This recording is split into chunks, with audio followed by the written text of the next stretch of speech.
साहेब, पदवीधर संघाची निवडणूक आहे. निरंजन डावकर हे भाजपकडून आहेत. अशा वेळेला मनसेचे पानसरे सुद्धा अविनाश आहेत, ते आता प्रचाराला आलेले आहेत सिंधुदुर्गात. नेमकं महायुतीकडून उमेदवार कोण असतात? महायुतीचा उमेदवार आमचे निरंजन डावखरे आहेत असं आम्हाला पक्षाकडून कळलेलं आहे. बाकी कोणाचे कोण आहेत त्याची माहिती माझ्याजवळ तर नाही आहे. तर जसं आज सगळे एक्झिट पोल आज जे आहे ते संध्याकाळी येणार आहेत. हो, आपण या सगळ्या एक्झिट पोलकडे कसं बघता? कारण काँग्रेसकडून मी एक्झिट पोलकडे पाहतच नाही. का आमच्याहून काय अंदाज? राजकारणात एवढे 50 वर्ष घालवली, आमचा काय अंदाज आहे? आणि आम्ही निवडणूक लढवली आहे, नामदारी नाही, सक्रिय होतो आम्ही. एक्झिट पोलच्या चर्चेत काँग्रेसच्या कुठल्याही नेत्यांनी सहभागी होऊ नये असे काँग्रेसच्या वरिष्ठांकडून आदेश दिले गेले. कारण त्यांना माहिती आहे काँग्रेसची काही सत्ता येत नाही, त्यामुळे सहभागी होत नाही.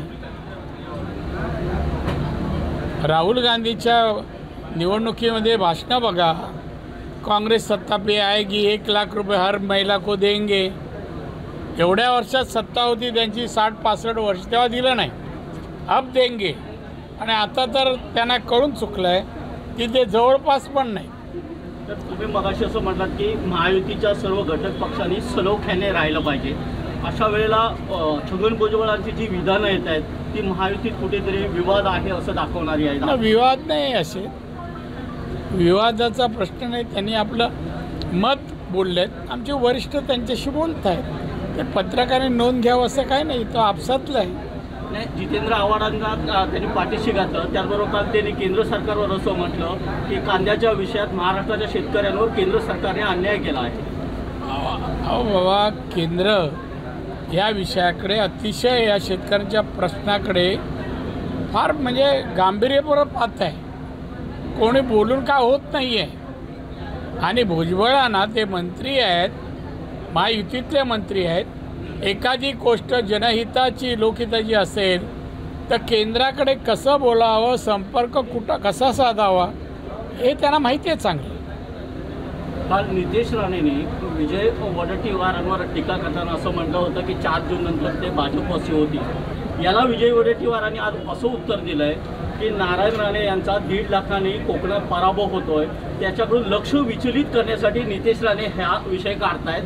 डुबते जहाज में कौन बैठेगा, काँग्रेस चलता हुआ जहाज आहे. डुबता हुआ बोलला, अशी तुमची चूक झाली. डुबता हुआ जहाज व चलता हुआ कैसा आहे, जाऊ दे, त्याची दखल घ्यायची काय गरज नाही.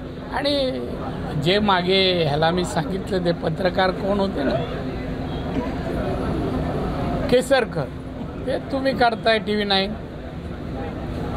दुसरं काय नसेल, आमच्या फेवरचं नसेल तर विचारू पण नका.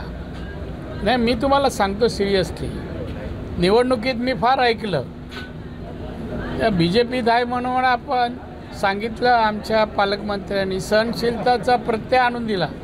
हे जास्त वेळ मी टिकू शकत नाही, हे माझा स्वभाव नाही. माझा शेवटचा प्रश्न नाही, अजिबात नाही. नाही ना, तू विचारून नको. विचारायचं असेल तर आमच्या फेवर असेल तर विचार. उद्या 4 तारखेला निकाल लागणार आहे. अशा वेळेला आपण कॅन्डिडेट आहात, खरंच धाकधूक वाटते की मला धाकधूक माझ्या आयुष्यात मी कशाचीच वाटत नाही, कशाचीही वाटत. उत्सुकता नाही, उत्सुकता कशाला? मी विजयी होणार आहे. आणि कुठल्याही निवडणुकीत जेव्हा आपण जातो तेव्हा ती मी जिंकणारच असं नाही आहे. पण या निवडणुकीत जे माझ्या कार्यकर्त्यांनी काम केलं आणि ज्या प्रकारे प्रतिसाद लोकांनी दिला आणि भारतीय जनता पक्षाने किंवा RSSच्या कार्यकर्त्यांनी जो योगदान दिलं, मला जर यश 100% आहे. कार्यकर्त्यांनी रॅलीची तयारी केली आहे. हो, गाड्या बिड्या सगळं काही, झेंडे विंडे सगळी तयारी आहे. फक्त पत्रकारांसाठी वेगळी एक गाडी ठेवली. आपले राजकीय अभ्यास म्हणून 48 पैकी किती जागा महाराष्ट्रात होतील? तसं मी अभ्यासक म्हणून असतो तरी मी ना ह्या वेळेला ती आकडेवारी देणं पक्षाला पोषक नाही, महायुतीला नाही. चांगली गोष्ट आहे का आम्ही चांगली लढत दिली, पण आज प्रत्येकाचे वेगवेगळी आकडेवारी आहे. म्हणजे आमच्यामध्ये मतभेद विना दाखवायचे नाही कोणालाही. पण मी काय नो कॉमेंट्स.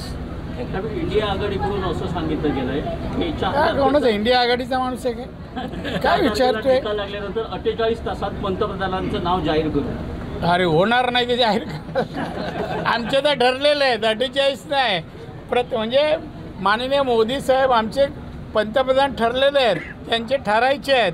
एक नावावर भारावर चिंध्या जर शिवल्या जसे गोधडी होऊ शकत नाही तसं त्यांचा पंतप्रधान कधीच नाही ठरला.